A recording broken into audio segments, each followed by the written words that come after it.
Okay, so I'm going to read a quote from this book, which is called Are You Dreaming by Daniel Love, and who is the best lucid dreaming teacher in the world. I'm heavily biased. So here's a quote from page 69, and it defines what a dream is.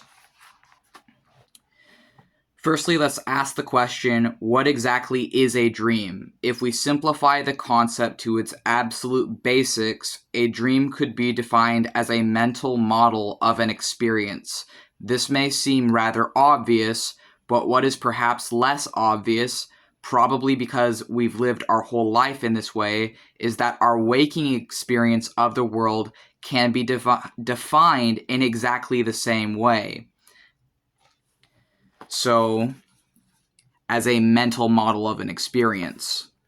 The words you are reading on this page right now are not the words themselves. Those real words exist outside of your brain and always will.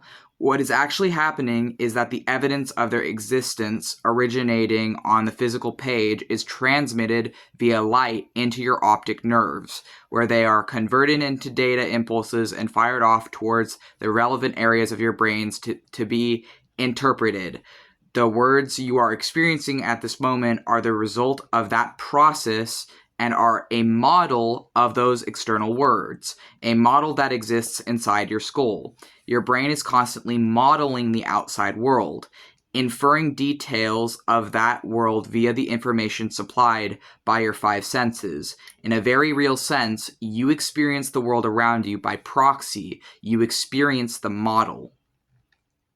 And so then, if this is then a sort of dream, but it's different from the sort of dreams that we have when we're asleep, what is the difference between the mental model that we have when we're asleep versus the mental model we experience when we're awake, or the dream of life? And he says, and I'm paraphrasing because I can't find the exact thing, but that the difference is that the model out here is constantly updating. We're constantly having it be updating, whereas the model in our head is based on our memory or is based on things that are already within us. So how you differentiate between the dreams is through reality tests, which this chapter that I'm on is talking about.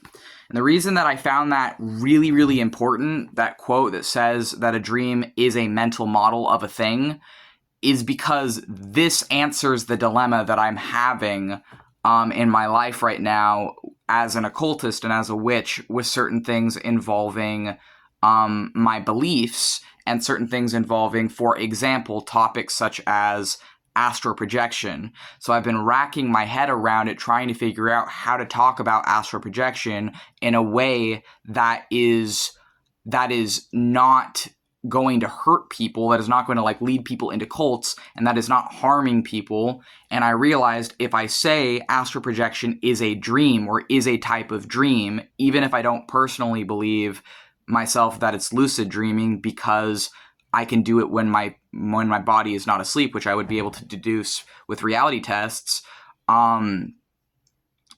that would mean it's still a dream, though, by the definition in that book. Because if the definition of a dream is a mental model of a thing, and the difference between our waking dreams and our dreams when we're asleep is that information is constantly updating for our senses when we're awake, and it's not doing that when we're asleep, then when I'm astral projecting, I would be putting myself in a mental model or a dream, and I would be having a sort of waking dream while my body would be awake, in my case, because if it's happening while my body's asleep, then that's a lucid dream.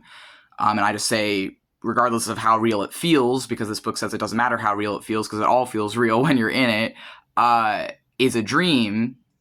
So if I say that astral projecting is a dream or is dreaming, then that is how I can talk about it while still being respectful of people of different backgrounds and belief systems. And this is what I've realized reading that.